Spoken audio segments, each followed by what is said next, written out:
Okay.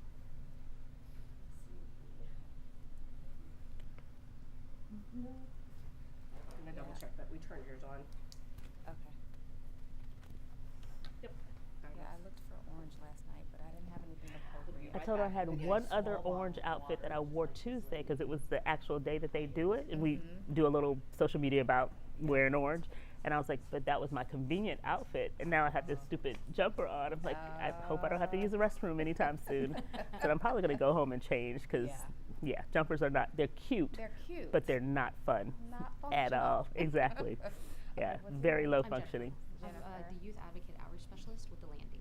With the Landing. And I'm Maisha. I remember And I think you. we were on panel together for Yes. October. Yes, yes. Yeah, I work, Maisha, Jennifer.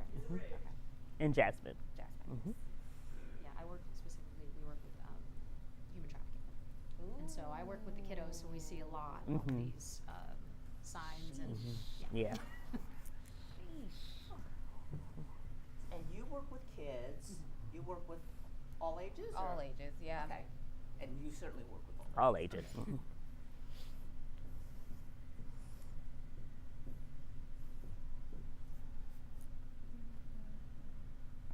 Is this an hour? Yes. I bet it's gonna fly by, because once you get Of course, going- yeah, it goes quick.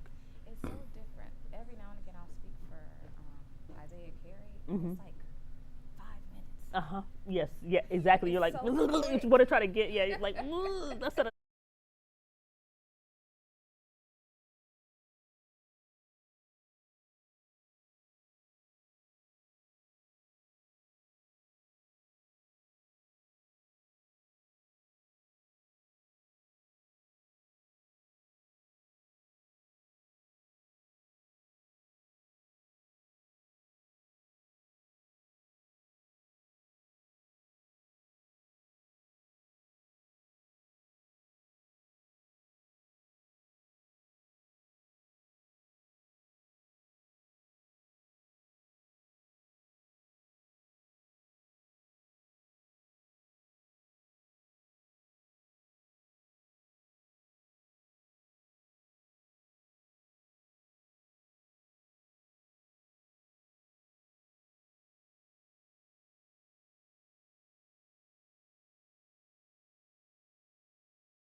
Thank you for joining us on KHOU 11 Plus. I'm Sherman Chow. February is Teen Dating Violence Awareness Month, and according to loveisrespect.org, 1 in 3 teens in the U.S. will experience physical, sexual, or emotional abuse from someone they are dating, and this is before they become an adult. Right now, one woman is sharing her story with us. Take a listen.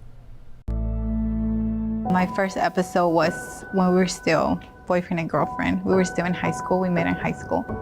I loved this man. I loved him so much. He was the first boyfriend I ever had. When we graduated, after a year, we got married. And I thought, okay, things should be different now. You know, now we're married, now we're gonna start a family. This shouldn't happen again. And it continued. He was so jealous, so controlling. I didn't know what I was doing wrong. I didn't know what I was doing right. And I tried every day my hardest to do everything right. Abusers often manipulate you into thinking that it is you, that there's something wrong with you, that it is your fault. And they'll even say that. They'll even say, well, I did this to you because you deserved it. And you believe that. I wanted him to see all the great things in me. But no matter how hard I tried, he never saw it. Most of the time, we will argue in private. But then he just got so comfortable that he just started doing it in front of my daughters. We had gone to a family's birthday party, and he didn't like what I was wearing, and in the car, he blew up. He just went crazy on me. He started calling me all kinds of names. He grabbed me for my hair. And as soon as he started, my oldest daughter grabbed her own headphones and gave them to my younger daughter and started playing music for her. I saw in the rearview mirror how my oldest daughter treated my younger daughter, how she wanted to have her escape this moment. And I just looked at him and I said, stop. You can't do this to me in front of my daughters. This needs to stop. And that's when it started, that little light bulb went on, and I said, I need a divorce. I don't know how. I didn't know who to talk to, but I knew it was time. My counselor said, let me refer you to ABDA. All I heard was, they can help you.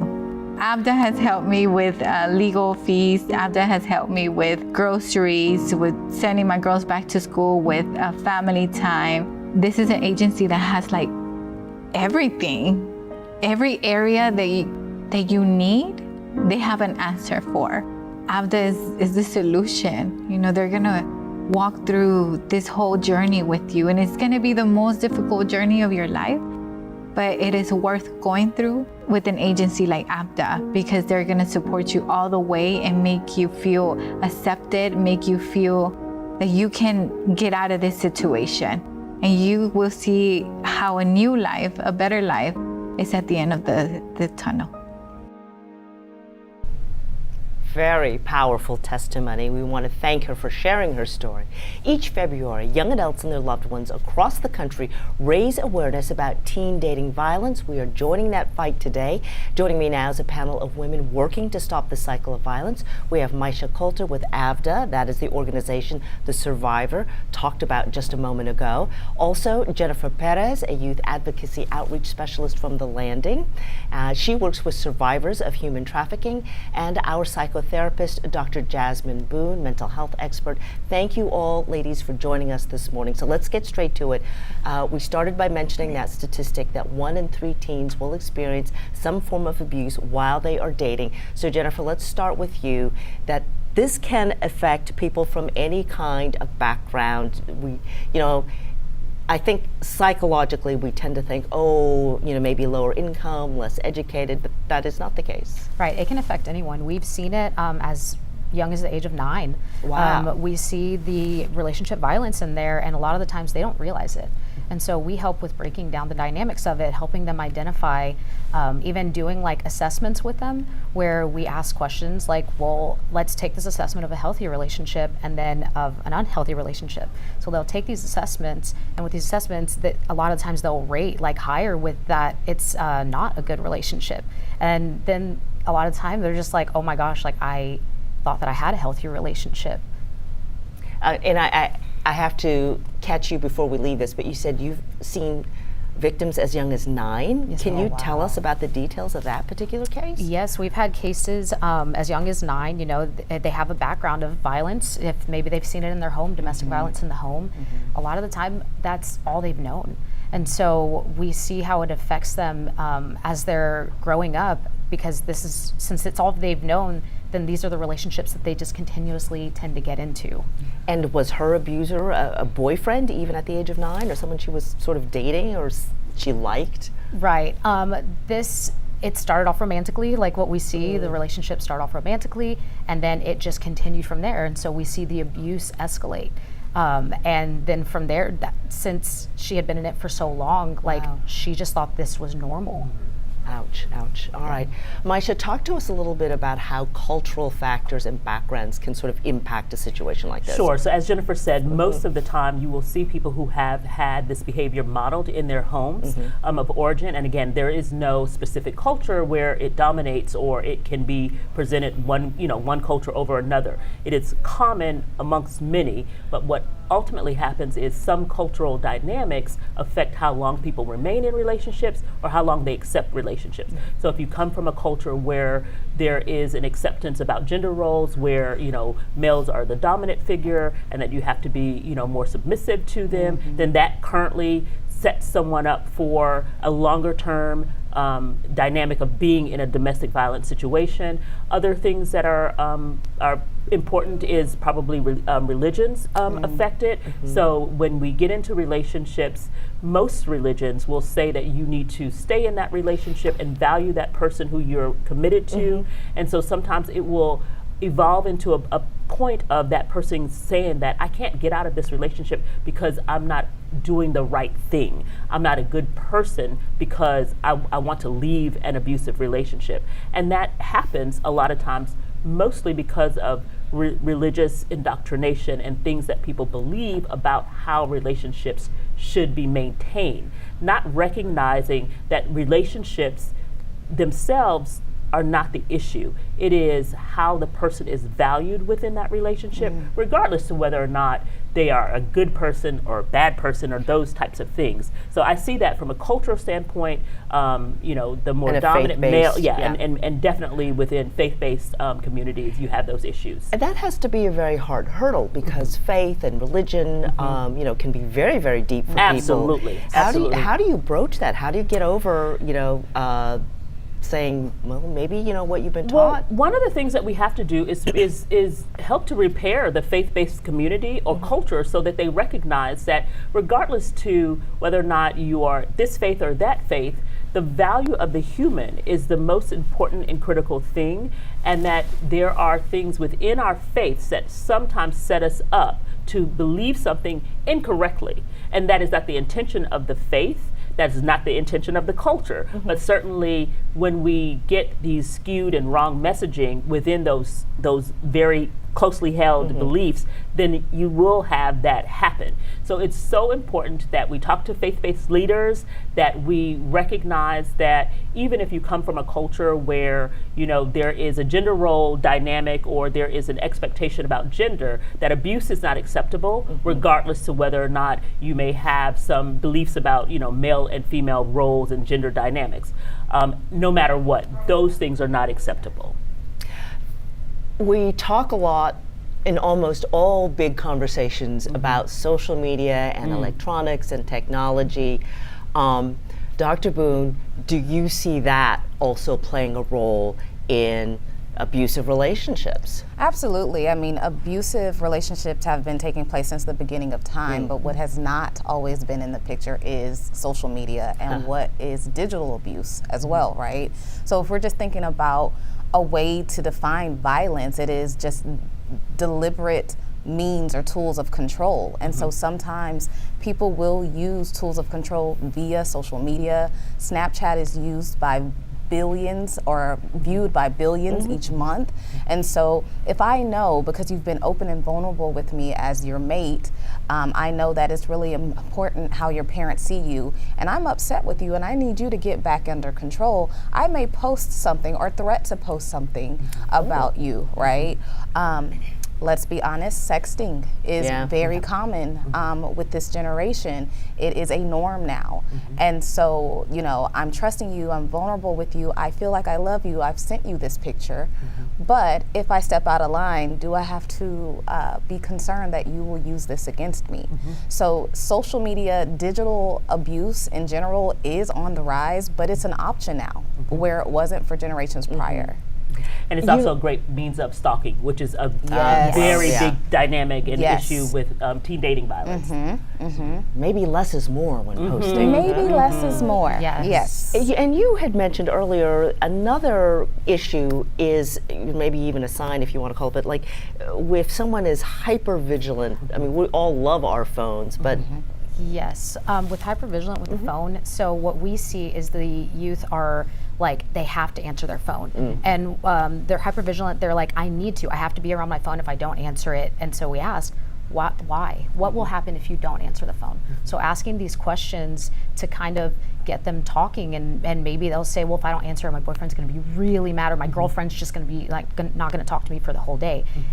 That's a form of control. Absolutely. Absolutely. Constantly calling the phone, Yes. constantly texting, you know, and we're starting to see a trend of, the goal here is to shift the perspective of the teen, even with the religious piece. You know, you ask, like, what has God been to you? Oh, he's been loving and protective. Well, would he want this for you? Right?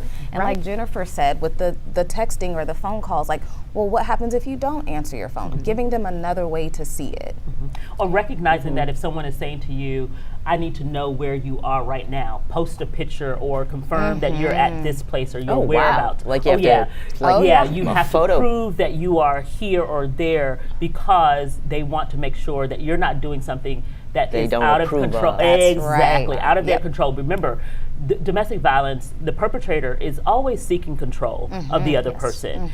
Regardless to what the dynamics are, that's really at the core of how they want to control that person's behavior. And they use all kinds of tools, whether that's emotional, sexual, physical, and or social media. These different means to control are just toolkits for them, essentially. So let's talk a little bit about this. I mean, you mentioned like hypervigilance on your phone. What are some other signs that an individual, a teenager, may be in an abusive relationship? Phones, anything else? Phones, if they're in school, maybe you see like grades going down, maybe they're missing a lot of school.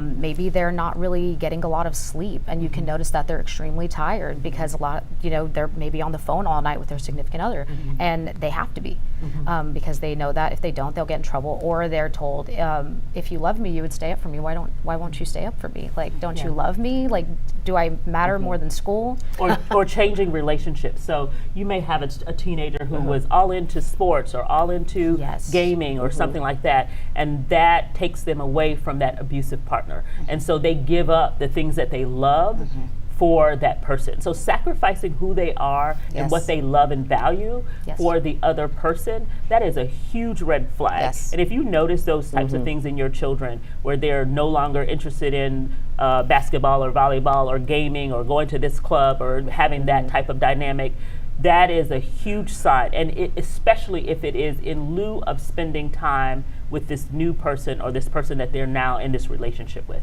I'm sorry, essentially, just kind of piggyback off of Maisha, like, if you see a shift in behavior, this is where the parent needs to pay attention, right? Because it's a fine line. A lot of teens self-isolate anyway. They like to be in their room, right? But if difficult years. But if you know, after a couple of days, my baby girl or my son usually comes and does family time, and I haven't seen that in a while. Like, so you have to pay attention to the fine shifts, even, right? You know, usually this is what they always eat, and I'm noticing they're seeming a little bit more depressed. Really noting those fine lines. What about abusers? What are the signs that somebody you know may be the abuser in a relationship? Yeah, so one of the big ones is the jealousy. We might look at it as they love me, they want to be around me all the time, but when there is an extreme level of jealousy, an extreme expression of, I don't want you to be around, you know, this person or that person. And these are people who they should want you to be around because they're positive influences, they are your family, they are your best friend. When those things start to happen, sometimes at the beginning you think, oh, this is definitely just a very powerful love. They love me so much they cannot get away from me. And that's how it's initially received. But then you have to recognize what they're asking you to give up. That's a real big one. And then obviously, any type of physicality, especially unwanted, pressures to have sex, they are very persistent about making this person expand their boundaries past what they want to do. So if you're okay with kissing, go a little bit further. And if you don't love me. Yeah. I love you, but you don't love me. So those are the types of things that teenagers should be aware of, and they're in those relationships, or their peers are in those relationships. And again, the outside teenager might construe that as, oh gosh, he loves you so much. Oh my gosh, you guys are so gross or whatever. But truth be told, there is an unhealthy pattern being created, an unhealthy dynamic that's happening with that jealousy, that controlling behavior, the physicality, or the making you reach your boundaries if you want to stay within this confine, physical touch, that it needs to stay within what you want, that is appropriate for you at the time, how you feel you should be behaving, and not the other person saying you have to do this because otherwise you really don't love me. Okay, so this is interesting. According to the CDC, 1 in 8 female high school students and 1 in 26 male high school students have experienced sexual dating violence in the past year. So those are much higher numbers than I would have guessed. Yes. Yeah. What is sexual dating violence, first of all? Go ahead. I would say it's pushing the boundaries. If somebody has a boundary in place saying, I don't want to do this, it's like continuously like poking at that and saying, but you don't love me, can you do these things? Like if you love me, why Like wouldn't a you do these physical things? The relationship, physical having relationship, sex or pushing the something. boundaries, making them feel bad if they don't want to do that, invalidating their feelings and saying and putting it back on them, saying, but you don't love me, so why wouldn't you do these things for me? And are you also talking about, I guess more classical, if you will, physical violence, beating? Oh, absolutely. Yes. Yeah. The unwanted touches. So if someone is grabbing you forcefully or holding you against your will, may not even be a very violent type of situation, but you can't leave this box. You can't leave this space. I want you here. And they control your boundaries and how you actually move in the world.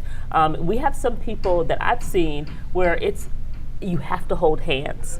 You have to hold hands down the hallway in school because everybody needs to know that we are together. And again, it might seem innocuous at first, but it is, again, that very controlled. You really have to know the nuance and the motivation behind why that person is asserting themselves in the way that they are. But it could be as simple as holding hands. It doesn't have to be a sexual assault. But those are, again, where do you draw the line? Why do I need to do this? Do I want to have public displays of affection? And if you don't, it's okay. But if the person is saying that that's the only way that you prove or show that you love me, then you probably have a problem. So what are the long-term effects of, if you start as young as 9, heaven forbid, but as a young teen, you're experiencing this kind of abuse while dating. What are some of the long-term effects that, Absolutely. you've seen? Well, before I get to the long-term effects, it's important to know that cognitively, psychologically, what the teen is experiencing is their prefrontal cortex, the part of their brain that is able to handle executive functioning, decision making, judging long-term effects, is still developing and won't be fully developed till like 25, right? But their amygdala, the part of the brain that deals with the emotions and fear responses, is very active. So they take emotion over logic, and they're not really looking at long-term effects. But research shows long-term effects, you have a higher likelihood of being in another domestically violent relationship in your adulthood. There's an increase in anxiety, there's an increase in depression, of course PTSD and the symptoms that come with that. It is personal to each person. So you start to see a decrease in self-worth, how I identify with myself, because that's also something that's happening during teenhood and adolescence. Is I'm starting to identify and determine how I see myself, how I believe others see me, how I see the world. We're trying to identify my worth and my value here. And so that is going to be damaged if you're already enduring abuse mentally, physically, as a teen. Jennifer, I think when we talk about physical abuse, that's pretty clear to everybody. But emotional abuse can be, a more gray area. Someone might say, I was just joking, or, you are just too sensitive. Yes. How do you define it between, somebody might legitimately just be joking with you, or intentionally being unkind. How do you navigate that? So we see that as gaslighting. And so we see that as testing the boundaries. So if you say I'm just joking, it's kind of testing the boundaries to see how that person reacts. And if they like just kind of laugh it off, then you're like, okay, I'm going to push it a little further this time. Okay, I say something that hurts a little more, but I'm just kidding. And then see how that person is receptive to that. And when they react, then it's invalidating their emotions and saying, I was just kidding. Like, why are you so emotional? Why are you acting that way? And so you can notice these signs, like when they start their self-worth, like you said, and then like lower self-esteem. Maybe they aren't sure of themselves. Maybe they don't know how to identify their own emotions, and they have trouble like even putting their emotions out there out of fear of how others will interpret it. And I would like to add to that piece, you know, if they're like, oh, I was just joking, what I like to tell a lot of my clients is instead of focusing on what they're doing, focus on and express what you're feeling. Yes. Oh, I was joking. Well, that didn't feel good. Right. Yes. Right? So no matter what, whether they were joking or intentionally hurtful, you know that is a boundary for me because it doesn't feel good. Right? And that's it. We stop it there. Yes. Yeah, one of the big themes of teen dating violence awareness is love should never hurt. Yeah. And that really is true, even in situations like what we're talking about where there might be that joking feeling. It is your check, your internal temperature is what you really need to be aware of. And that's hard for someone who is immature and not really fully developed, but that's the conversation that should be happening with teens when we have the opportunity to talk to them about how they're feeling and what their self-worth is in those moments. And you can start when they're itty bitty, right? You don't have to wait until they're a teenager. So if they start to develop a sense of self and a sense of their own worth and value, when they have those moments, they can articulate more readily, hey, you know what, that didn't feel good. And your 5-year-old can know when they feel good or when they feel bad. And that's very simple. And just relying on those very simple human instincts could go a long way to allow someone to recognize that they're in something that they do not want to be in, and valuing that along the way as they grow and develop and mature. Yeah, it's kind of interesting as we age. Sometimes, you know, a toddler can say no to you all day long, but as you get older, that word no somehow we minimize seems to, it. it becomes more difficult to say. Yeah, Absolutely. Yeah. So a big question, of course, is can this be, quote, fixed? If you're an abuser, is there treatment? Is there therapy? There is. So there is targeted treatment. We have a program called Battering Intervention Prevention Program. And it is specifically, we call it BIP for short, but it is exactly that. It is an opportunity for psychoeducation for individuals to come to us, specifically ABDA does it, so that they can be with a professional, usually a mental health professional, LPCs, social workers, psychologists, and they facilitate those groups. It is a peer-led situation, meaning that everybody who's there has been identified as a perpetrator of domestic abuse. And most of the people who we attend to are adults, but it is not exclusive to adults, and certainly teenagers could benefit from exactly that. We have had some BIP-like programs in juvenile detention facilities, same sort of talking about relationships, talking about their history, reteaching and retooling them with ways to communicate more effectively, allowing them to recognize that every time that they are abusive, whatever that abuse looks like, they are making a choice, and that it is not I was drunk, I was high, I didn't know what I was doing. Those are excuses. There are lots of people who drink or get high who don't physically assault people, who don't call people ugly names. So that is not really true. And having them to recognize that that isn't true is one of the big picture moments for a lot of both teens and adults who are dealing with trying to, change their behavior. Absolutely. As a practical matter, then, what would you say or suggest to someone who is an abuser, whether they've been caught by the law or they continue to act out, they want to, or they're about to say something mean and hurtful, or they are physically going to hurt someone? What option would you give them, what something else could they do? As a therapist, it really, to me, starts inside. You have to learn the pathology, like, where did I learn this? How did this become an option for me? and once those dots, as I've experienced, once those dots are connected, then we can start employing the tools of like, how do we, cope with this? How do we use an alternative option instead of just striking someone or verbally being abusive to someone? It's a holistic approach, I think for it to be long lasting, you have to start from the inside out. Absolutely. Yeah, and I talk about this all the time when I talk about BIP, is that there are many.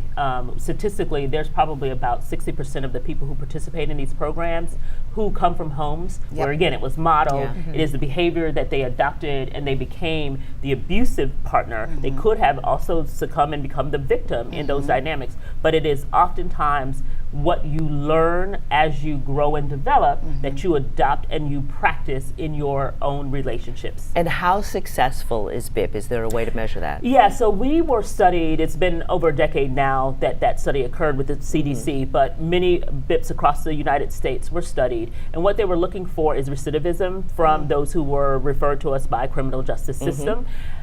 What they learned is those who completed programs, so if they went through the full 18 weeks of program or longer, in some states it's 36 and some others are 52, but if they went through a complete program of service, then they did not reoffend 2 years post that completion of program. So about 77% of the people who were studied in our program did not have a reoffense 2 years post completion, and that was confirmed by reporting through their probation officer, parole, as well as the previous complaining witness in the crime that got them referred, and new partners. So they went into other relationships and they did not have those same abusive behaviors in their new relationship. So it is very effective if you can get it and if you know about it. And that's and the thing. if you stick with it. Exactly, and you complete it. All right, Maisha, there is light at the end of the tunnel. Jennifer, how do you get the teens to open up and start talking? Because they are notoriously, right, click-minded. They can only talk to their phone or their very best friend. How do you get them to talk to adults and, folks who could truly help them? We like to build rapport with them, but also tell them to have a safe person to talk to, have a safe adult to talk to. If it's not a parent, maybe talk to your counselor, maybe talk to an older sibling, but having somebody that they can open up to, because it is so vital, because the adult in their life who is significant to them is the person who can probably speak words into them, and also allowing them to, letting them know we have resources available for you. If this is happening to you, that's okay. If this is happening to you, yes, the situation isn't okay, but not for them not to be hard on themselves about it, but also here are the steps that we can take to change that. To Go ahead. To piggyback off of Jennifer, the building rapport is everything for teens. I know for my teens, I may let them go 6 or 7 sessions and not even bring up the topic, just letting them vent. Letting them curse and not correcting them, you know what I mean? Letting them see, okay, you can be open, you can be vulnerable here, I'm listening. And they build that trust. If nothing else, I can trust that you listen. And so when I just kind of seep in a little, but why do you think you did that? Now I have their ear because I've built this strong rapport.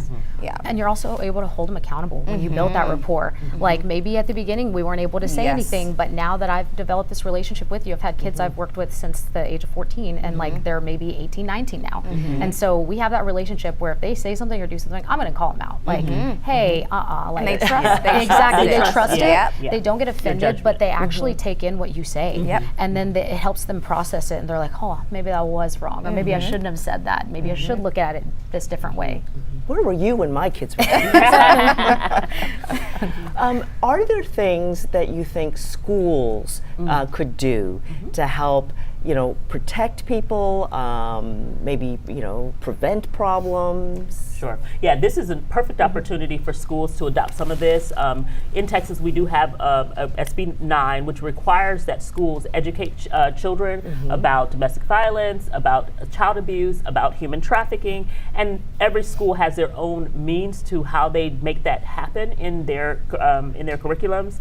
And sometimes they have resources like us who come into schools and facilitate those conversations for the schools. So that's one place. The other thing is to have at least the stationary people in your school, like counselors, be equipped with some type of resources and their own ability to have those conversations with children, highlighting for them the ability to get help and making sure that those things are known, whether it's on display for the month of February, or if it's something that is held closely throughout the year. You have visible numbers, visible resources that are there, so that if someone is in this situation, they kind of know, like, I saw this number, I saw this resource, and I may be able to call it anonymously and get some type of conversation going with someone who I don't have to really reveal who I am. So those hotline numbers are really, really critical, and having those on display in schools and settings like that, where children are going to be anyway. We do a program that I think is fabulous. It's called Coaching Boys to Men. We do another one, it's called Athletes as Leaders. It's directed to girls. But it is engaging coaches within the school system and allowing them to become not just their coach, but their mentor in life skills. And so we talk about healthy relationships and accountability, and we train the coaches to incorporate that in their practices. So it's not just dribbling the ball, hitting the ball. I have a volleyball player, so it's not spike set. It is that plus having this conversation about, I heard you all talking about this today, and so-and-so's got this going on. Let's talk about that, and engaging them in those moments that you already have their ear and you already have their attention. And just like we just said, they have a relationship and a rapport with these people. They trust them, and they might engage them more quickly than they will a parent sometimes. It just is what it is, and parents have to be, cognizant Parents of are the fact. first to know exactly, that. Exactly. It's a painful reality. It's a painful reality, but it is a reality. And you mentioned this, programs for boys, with coaches and all of that. And we saw the statistic earlier. We tend to think that it is almost exclusively a problem for young women. It isn't. But obviously it does include boys. Does that manifest itself differently at all, boys versus girls? Well, it manifests itself in that boys have a harder time to be able to disclose for all kinds of reasons. It's in that same gender role dynamic. We tend to believe, or boys tend to believe, or have been taught in some way that they can't be abused because they're stronger physically. And again, abuse is not limited to physical abuse. It could be very much about emotional abuse. And there are times where boys will be in situations where they are with someone, a partner who is emotionally abusive, manipulative. I've seen situations where the abusive partner is threatening through vulnerability. So they might be, I'm suicidal, you have to help me, you have to protect me, I'm hurting so much. And they are not equipped to help them in the way that they want to help them. And that causes a huge burden, and that is abusive.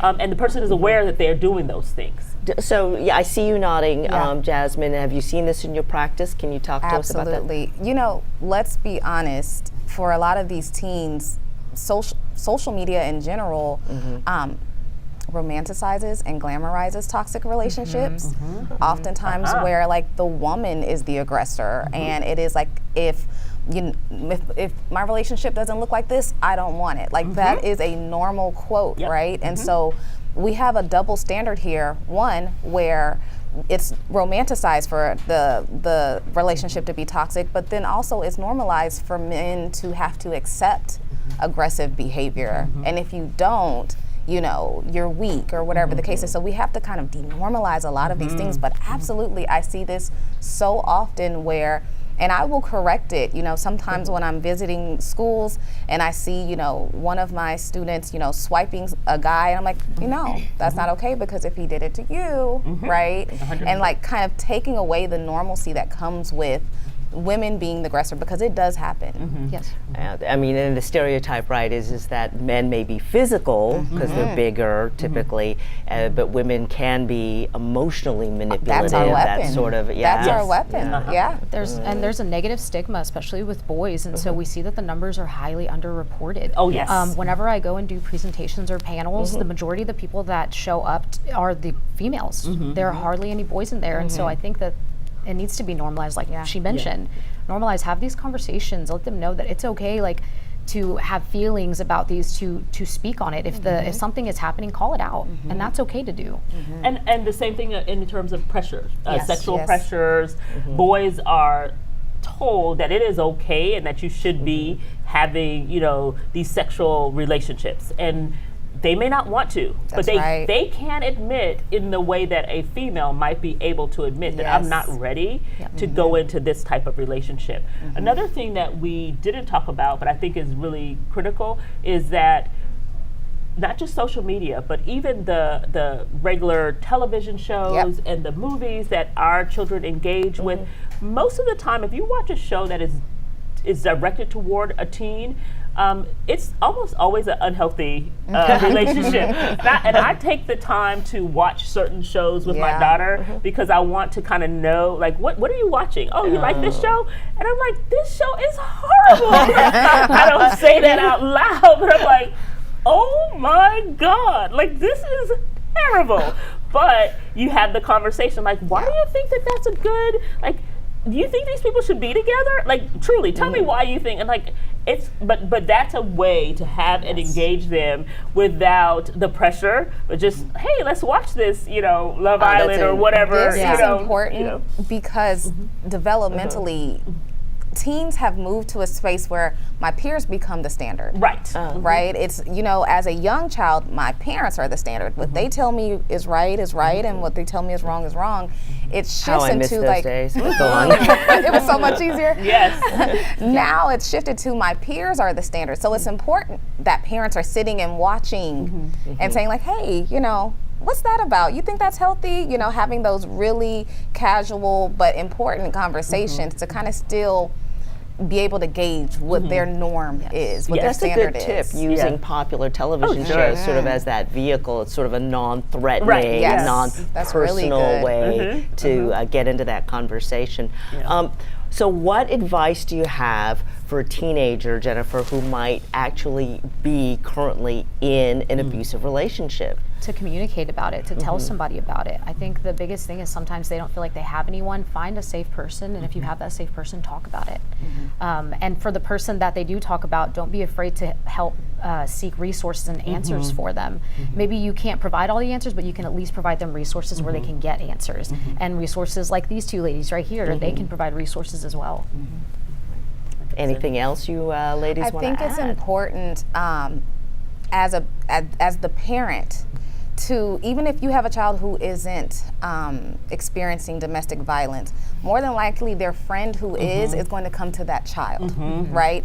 So preparing your child, like, hey, if they're ever going through that, this is how I want you to handle it. Come tell me, right? Because again, at this age, the teen is going to friends. They're not necessarily going to adults, right? So preparing your child who is not experiencing domestic violence, like, this is how you can advocate for your friend. This is the protocol. This is what we would do in this case. All right. Thank you, ladies, so very much for joining us. An important topic. We want to thank our panelists this morning, Maisha Coulter with ABDA, Jennifer Perez with The Landing, and Dr. Jasmine Boone, our mental health expert. Thank you very much, ladies. And before we go, we want to take a look at the resources that are available. You've heard about them now, the ABDA and The Landing. Those numbers are on your screen, along with the National Domestic Violence Hotline. Thank you so much for joining us for this discussion. We've got a lot of original content ready for you, including more discussions like the one we just had here. Be sure to watch those for free right here on KHOU 11+.